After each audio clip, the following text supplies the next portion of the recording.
عليكم ورحمة الله وبركاته. معاكم زهراء جمعة من هندسة علمية، وجاي أقول لكم عن المدرسين اللي كنت باخد معاهم ثانوية عامة ووصلوا لي إن أنا أجيب 91% في ثانوية عامة. بص، السؤال اللي قبل كده اللي هو أنا كنت باخد دروسي سنتر ولا أونلاين؟ أنا كنت باخد الاتنين بصراحة.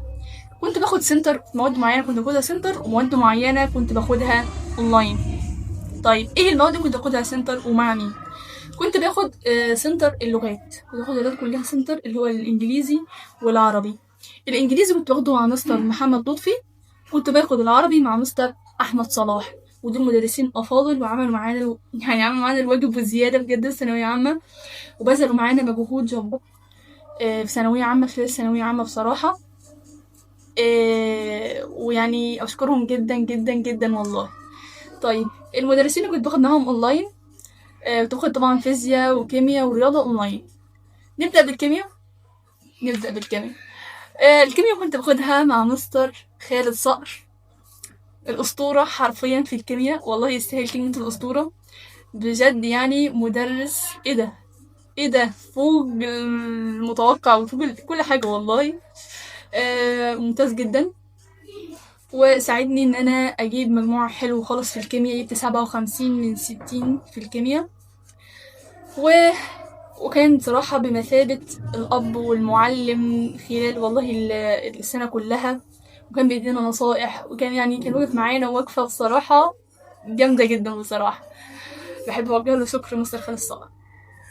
طيب والفيزياء كنت باخدها مع الدكتور في الفيزياء، دكتور كرولوس، وكنت باخد الرياضة مع مستر لطفي زهران.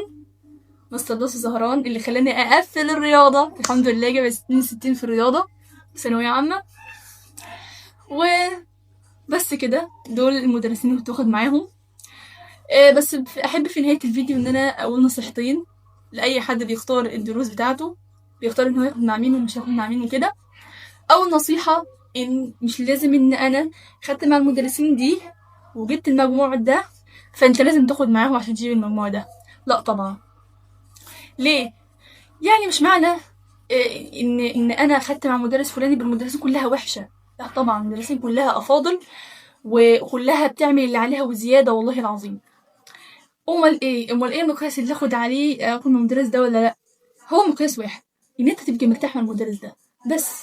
انت تبقى مرتاح معاه وتبقى حاسس ان هو هيوصلك، هيبقى سبب في ان انت توصل، وان هو هيعمل اللي عليه معاك وهكذا. هو ده المقياس الوحيد ان انت تاخد مع المدرس ده او لا. لكن فكرة ان انا خدت مع المدرس ده او فلانة خدت مع المدرس الفلاني وجابت مجموع حلو خلاص اخد معاه، لا. يبقى المدرسين كلها وحشة وده هو الحلو؟ لا برضه، المدرسين كلها افاضل وكلهم بيعملوا اللي عليهم. فانت المقياس الوحيد ان انت تاخد مع المدرس اللي انت مرتاح ليه نفسيا بس. دي اول نصيحة. تاني نصيحة، ان انت ما تاخدش درسين في مادة واحدة. دي انا كنت لاغية الفكرة دي من بداية السنة لحد نهايتها، الحمد لله انا من بداية السنة لحد نهايتها واخدة مع ال5 مدرسين اللي انا قلت عليهم دول، مغيرتهمش خالص ولا حاولت ان انا اجرب حد تاني حتى. ده انا جيت فيهم ما شاء الله كل حاجة اللي انا عايزاها، وجيتهم ممتازين وبيحلوا كتير جدا جدا جدا بصراحة. بس فان انت ما تاخدش درسين في مادة واحدة، لان انت كده هتشتت نفسك وهتضيع وقتك. وليه ده كله؟ انا بحس ان هو يعني مصاريف ومرواح ومجي على الفاضي بجد. بس فدي النصيحتين اللي انا كنت عايزه اقولهم في نهايه الفيديو، واتمنى تكونوا استفدتوا، واتمنى لكم ان شاء الله التوفيق في اللي جاي. والسلام عليكم ورحمه الله وبركاته.